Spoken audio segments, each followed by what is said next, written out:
įvesti pardavimo sąskaitą, eikite į operacijos pardavimo sąskaitos. Spauskite naują sąskaitą faktūrą ir įveskite sąskaitos faktūros duomenys. Jeigu sąskaitoje faktūroje norite pasikoreguoti matomus laukus, paspauskite konfiguratoriaus mygtuką ir galite pasirinkti, kurie laukeliai būtų rodomi arba nerodomi sąskaitoje faktūroje. Taip, klientą ir tiekėją galite įvesti rankiniu būdu arba rinktis į sąrašo pagal registrų centro duomenys. Jeigu vedat įmonę, kuri yra registruota Lietuvoje, tiesiog veskite jos pavadinimą ir pasirinkite iš sąrašo. Atkreiptinas dėmesys, kad turėtumėte nurodyti papildomai PVM mokėtojo kodą, jeigu įmonė tokį turi. Spauskite išsaugoti. Sąskaitos faktūros numeris yra parenkamas automatiškai sekantis po jau paskutinio įrašyto. Jeigu norite nustatyti kitokį sąskaitos numerį ir seriją, eikite į nustatymai, aplinkos nustatymai, sąskaitos faktūros parametrai ir sąskaitos faktūros formulės eilutėje galite nustatyti kitokią numeraciją. Kaip ją nustatyti, galite daugiau sužinoti paspaudę ant informacinio mygtuko. Apie kitus nustatymus pakalbėsiu šio video pabaigoje. Pasirinkite sąskaitos faktūros datą, mokėjimo datą, jeigu reikia, galite pakoreguoti ir įveskite sąskaitos faktūros eilutes. Jeigu prekė ar paslaugą jau esate įsivedę sąraše, pasirinkite iš sąrašo. Jeigu ne, prekę ar paslaugą galite įvesti per nustatymus. Tai yra, eikite į sandėlys, prekės, nauja prekė paslauga, įrašykite kodą, pavadinimą. Jeigu taip sandėlio prekė, palikite sandėlio prekės nustatymą. Jeigu tai yra paslauga, tai pasirinkite paslaugos prekės nustatymą. Įrašykite vienetus, galite nustatyti kitus parametrus, pavyzdžiui, pardavimo įplaukų sąskaitą. Ir spauskite įrašyti. Tuomet pasirinkta prekė ar paslauga bus rodoma sąraše. Pasirinkite norimą paslaugą ar prekę. Turinio laukelėje galite palikti tą turinį, kurį jau įvedėte per nustatymus, arba galite jį redaguoti.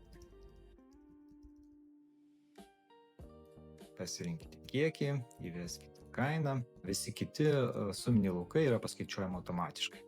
Jeigu norite pridėti papildomą paslaugą ar prekę, vėl rinkitės naują eilutę, vėl palikite arba keiskite turinį ir panašiai. Jeigu norite panaikinti pasirinktą eilutę, tiesiog paspauskite šalinti eilutę. Ir jeigu viską įvedėte tinkamai, spauskite išsaugoti sąskaitą. Išsaugotą sąskaitą galite arba atsisiųsti PDF formatu, arba išsiųsti iš programos tiesiai klientui. Spauskite išsiųsti, nurodykite jo elektroninio pašto adresą, pavadinimą, laiško tekstą ir spauskite išsiųsti. Klientas gaus visą informaciją su jau iš karto prisegta sąskaita. Jeigu norite koreguoti sąskaitos faktūros vaizdą ir nustatymus, kaip minėjau, eikite į nustatymai, aplinkos nustatymai, sąskaitos faktūros parametrai. Čia, kaip minėjau, galite koreguoti sąskaitos faktūros numerį, galite nustatyti apmokėjimo terminą dienomis, sąskaitos faktūros skaičius po kablelio, papildomą informaciją ir panašiai. Taip pat galite nustatyti sąskaitos faktūros šabloną. Kai kurie šablonai yra jau nustatyti programoje, jų koreguoti negalima, bet tiesiog galite pažymėti, kad tas šablonas bus naudojamas kaip pagrindinis. Jeigu norite susikurti savo šabloną, tiesiog pasirinkite artimiausią savo tinkamą ir spauskite kopijuoti. Čia įrašykite šablono pavadinimą, pažymėkite, kad tai bus numatytas šablonas, naudojamas visuomet ir galite koreguoti čia esamus laukus. Galite tiek panaikinti laukus, tiek koreguoti jame esančią informaciją, tiek vaizdinį išdėstymą.